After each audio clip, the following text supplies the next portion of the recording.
kalian hari ini. Semoga kalian selalu diberikan kesehatan. Anak-anakku sekalian, pada video pembelajaran kali ini kita akan belajar tema 1, muatan pelajaran ilmu pengetahuan alam tentang perkembangbiakan tumbuhan dan hewan serta manfaatnya bagi kehidupan sehari-hari. Sebelumnya, marilah kita berdoa terlebih dahulu. Berdoa mulai. Berdoa selesai. Tumbuhan merupakan salah satu makhluk hidup yang dapat bergerak dan berkembang biak. Ada 2 cara perkembangbiakan tumbuhan, yaitu perkembangbiakan vegetatif dan perkembangbiakan generatif. Tahukah anak-anak apa perkembangbiakan vegetatif itu?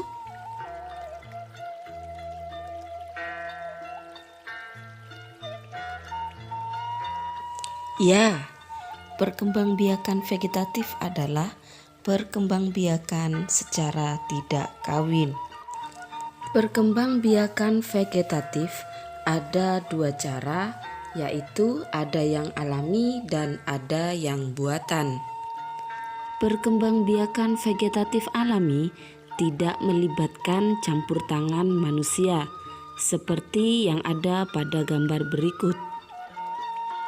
Bambu berkembang biak dengan tunas. Singkong dan wortel berkembang biak dengan umbi batang. Bawang merah berkembang biak dengan umbi lapis. Jahe, lengkuas, dan kunyit berkembang biak dengan rizoma atau akar tinggal. Cocor bebek berkembang biak dengan tunas adventif. Sedangkan tanaman stroberi dan suplir berkembang biak dengan geragih atau stolon.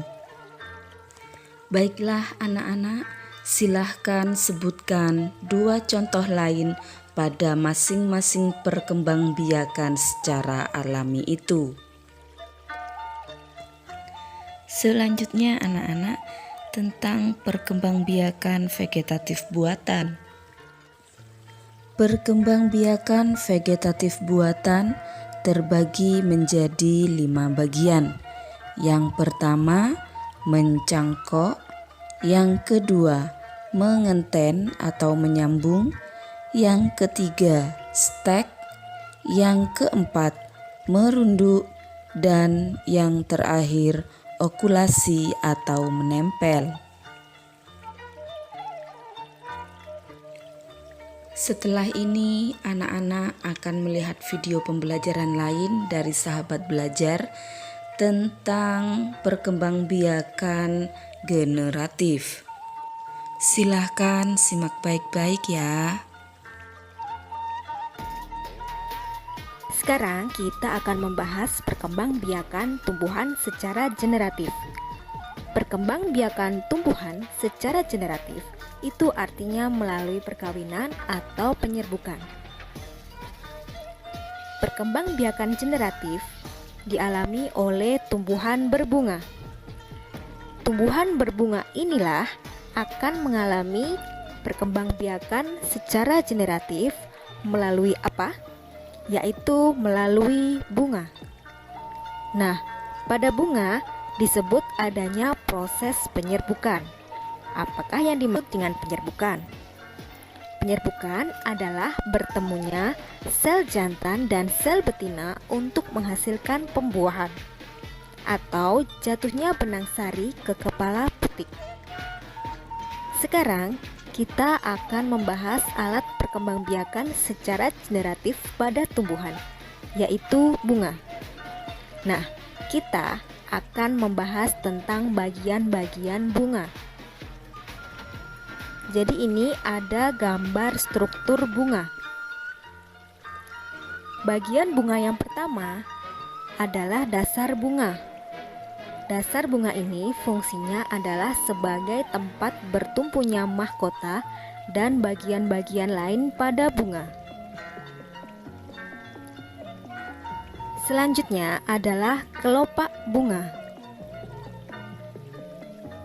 Kelopak bunga berfungsi untuk melindungi mahkota bunga ketika masih kuncup dari serangan hama, baik itu ulat, wereng, maupun yang lainnya.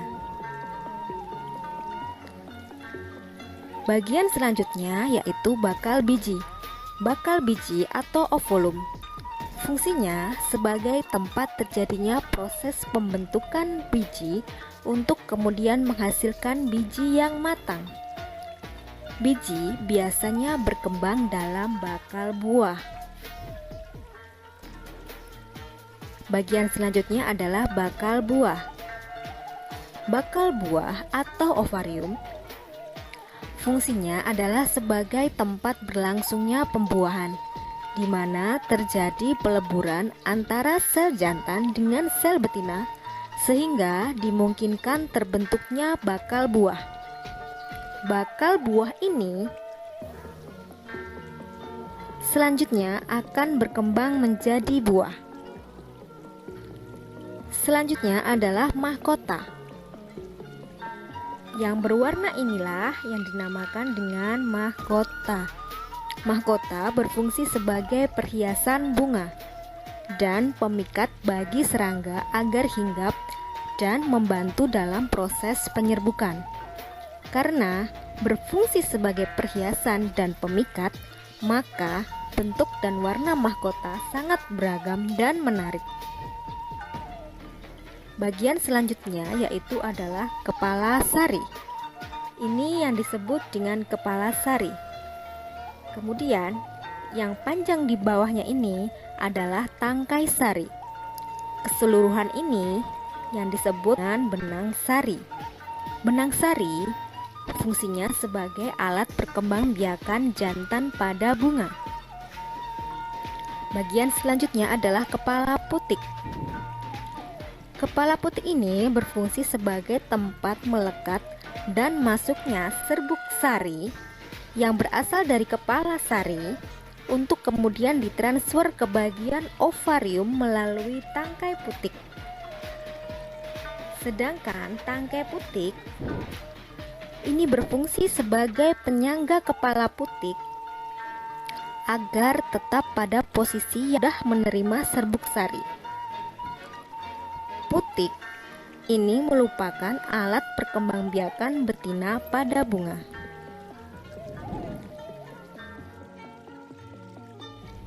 Perkembangbiakan secara generatif dilakukan dengan penyerbukan dan pembuahan.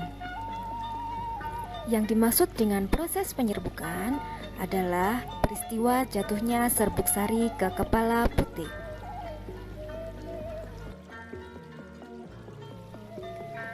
Setelah terjadi penyerbukan, bulu serbuk sari menuju ruang bakal biji.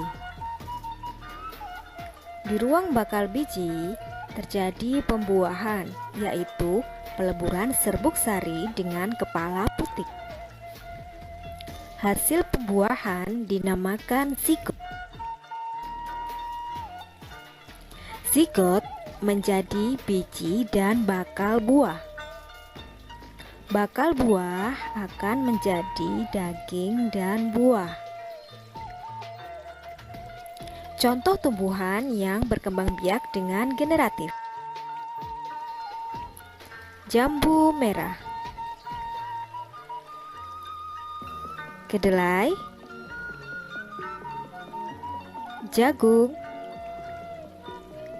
mangga, padi, dan rambutan. Nah, itu tadi adalah perkembangbiakan tumbuhan secara generatif.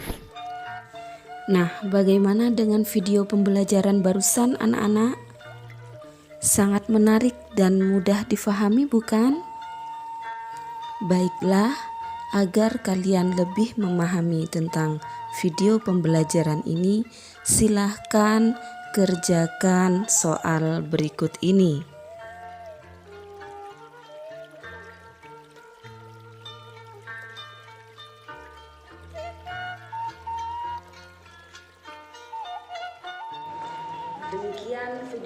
pembelajaran kali ini semoga bermanfaat bagi kita semuanya.